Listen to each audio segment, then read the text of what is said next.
Grooming ഗ്യാങ്ങുകളെക്കുറിച്ച് ക്രിസ്ത്യാനികൾക്ക് മുന്നറിയിപ്പ് നൽകി ഫാദർ വർഗീസ് പള്ളിക്കാട്ടച്ചന്റെ ഫേസ്ബുക്ക് പോസ്റ്റ്. ഗ്രൂമിംഗ് ഗാങ്സ് എന്നത് ചില പ്രത്യേകതരം ഗ്രൂപ്പുകളെയാണ് സൂചിപ്പിക്കുന്നത്.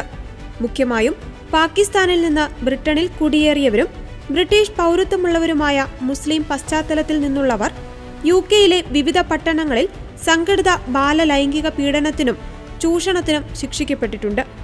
ഈ സംഘങ്ങൾ ബ്രിട്ടനിലെ വിവിധ നഗരങ്ങളും പട്ടണങ്ങളും കേന്ദ്രീകരിച്ച് നടത്തിവന്ന സംഘടിത ലൈംഗിക കുറ്റകൃത്യങ്ങളെയാണ് ഗ്രൂമിംഗ് ഗാങ് ക്രിമിനൽ ഓപ്പറേഷൻസ് എന്ന് വിളിക്കുന്നത്. 11നും 16നും ഇടയിൽ പ്രായമുള്ള വെളുത്ത വർഗക്കാരായ പെൺകുട്ടികളെ ലൈംഗിക ചൂഷണത്തിനായി ഗ്രൂം ചെയ്യുവാൻ അഥവാ വളർത്തിക്കൊണ്ടുവരുവാൻ കൃത്രിമവും നിർബന്ധിതവുമായ തന്ത്രങ്ങൾ ഉപയോഗിച്ചതിനാലാണ് ഈ ഗ്രൂപ്പുകളെ ഗ്രൂമിംഗ് ഗാങ്സ് എന്ന് വിളിക്കുന്നത്. ആസൂത്രിതവും സംഘടിതവും മിക്കവാറും നിഗൂഢവുമായ പ്രവർത്തനങ്ങളിലൂടെ ഇരയുമായി ബന്ധം സ്ഥാപിക്കുക, അവരുടെ വിശ്വാസം നേടുക, തുടർന്ന് ക്രമേണ അവരുമായി ലൈംഗിക പ്രവർത്തനങ്ങൾ ആരംഭിക്കുക, കടുത്ത ലൈംഗിക ചൂഷണത്തിനും സംഘം ചേർന്നുള്ള പീഡനത്തിനും മയക്കുമരുന്നിനും ഇരയാക്കുക എന്നിങ്ങനെ നീളുന്നതാണ് ഗ്രൂമിംഗ് ഗ്യാങ്ങുകളുടെ പ്രവർത്തന രീതികൾ. ആയിരക്കണക്കിന് വെള്ളക്കാരായ പെൺകുട്ടികൾ പതിറ്റാണ്ടുകളായി അനുഭവിക്കുന്ന കൊടിയ പീഡനങ്ങളിലേക്കും ഒരു രാജ്യത്തിന്റെ ആകെ നിയമത്തകർച്ചയിലേക്കും ഭരണപരാജയത്തിലേക്കും സമൂഹത്തിന്റെ കുറ്റകരമായ അലംഭാവത്തിലേക്കുമാണ് ഗ്രൂമിംഗ് ഗാങ് വിഷയം വിരൽ ചൂണ്ടുന്നത്. അടുത്തിടെ ബ്രിട്ടീഷ് പാർലമെന്റിൽ കൺസർവേറ്റീവ് നേതാവ് കെമി ബാഡനോക്ക് ഗ്രൂമിംഗ് ഗാങ് വിഷയം ഉന്നയിച്ചു. ചിൽഡ്രൻസ് വെൽബീയിങ് ആൻഡ് സ്കൂൾസ് ബില്ലിൽ അവർ ഒരു ഭേദഗതി അവതരിപ്പിച്ചു.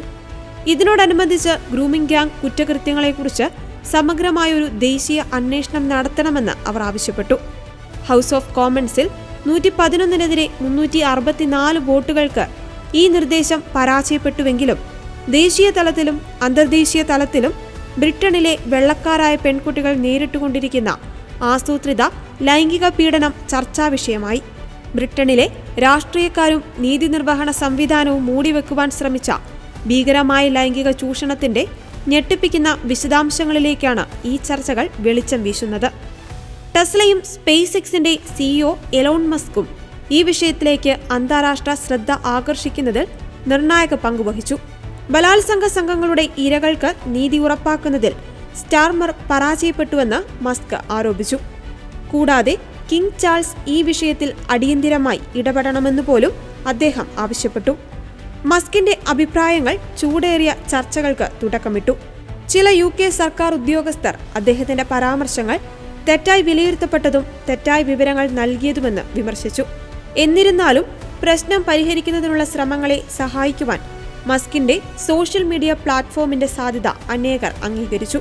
എന്തുകൊണ്ട് കുറ്റവാളികളെ മുഴുവൻ നീതിപീഠത്തിനു മുൻപിൽ കൊണ്ടുവരുവാനും അവർക്കർഹമായ ശിക്ഷ ഉറപ്പാക്കി ഈ പീഡന സംഘങ്ങൾക്ക് കടിഞ്ഞാണിടാനും UK ഭരണകൂടത്തിന് കഴിയുന്നില്ല എന്നത് ബ്രിട്ടീഷുകാരുടെ മാത്രമല്ല, ചിന്തിക്കുന്ന എല്ലാവരുടെയും ഉറക്കം കെടുത്തുന്നതാണ്. ഈ കുറ്റകൃത്യങ്ങൾ ഫലപ്രദമായി കൈകാര്യം ചെയ്യുന്നതിൽ പരാജയപ്പെടുന്നതിന് നിരവധി ഘടകങ്ങൾ കാരണമായി ചൂണ്ടിക്കാണിക്കപ്പെടുന്നുണ്ട്. നടപടിയെടുക്കുന്നവർ വംശീയവാദിയെന്ന് മുദ്രകുത്തപ്പെടുമോ എന്ന ഭയമാണ് അതിൽ ഒന്നാമത്തേത്. വംശീയതയോ ഇസ്ലാമോ ഫോബിയോ ആരോപിക്കപ്പെടുമെന്ന ആശങ്കകൾ കാരണം ചില അധികാരികളും രാഷ്ട്രീയക്കാരും ഈ പ്രശ്നത്തെ നേരിടുവാൻ മടിച്ചിരുന്നതായി ചൂണ്ടിക്കാണിക്കപ്പെടുന്നു. പ്രത്യേകിച്ച് റോദർഹാമിലെ പീഡന കേസുകളുടെ കാര്യത്തിൽ സമാനമായ ഗ്രൂമിംഗ് ഗ്യാങ്ങിന്റെ പ്രവർത്തനങ്ങൾ പുറത്തു വന്നപ്പോൾ മറച്ചുവെക്കലും രാഷ്ട്രീയ രക്ഷാകർതൃത്വവും സംബന്ധിച്ച ആരോപണങ്ങൾ ഉയർന്നിരുന്നു. പ്രാദേശിക അധികാരികൾക്കും രാഷ്ട്രീയക്കാർക്കും ഈ പ്രശ്നത്തെക്കുറിച്ച് അറിയാമായിരുന്നു.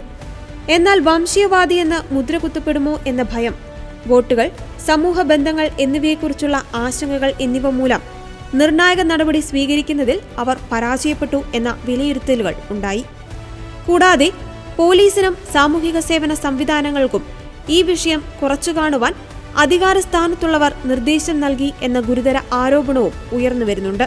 ഇടതു ലിബറൽ ഇസ്ലാമിസ്റ്റ് രാഷ്ട്രീയം സമൂഹത്തിൽ വിധിക്കുന്ന അരാജകത്വം യൂറോപ്പിനെ വേട്ടയാടുമ്പോൾ ബ്രിട്ടൻ ലോകത്തിനു മുൻപിൽ അപമാന്യതയായി വിറങ്ങലിച്ചു നിൽക്കുകയാണ്. പടിഞ്ഞാറൻ രാജ്യങ്ങളെ മാറി ചിന്തിക്കുവാൻ നിർബന്ധിതമാക്കുന്ന സംഭവ വികാസങ്ങളിൽ ഗ്രൂമിംഗ് ഗ്യാങ്ങുകൾ ചെറുതല്ലാത്ത പങ്ക് വഹിക്കുമെന്നും ഫാദർ വർഗീസ് പള്ളിക്കാട് പങ്കുവച്ച ഫേസ്ബുക്ക് പോസ്റ്റിൽ പറയുന്നു.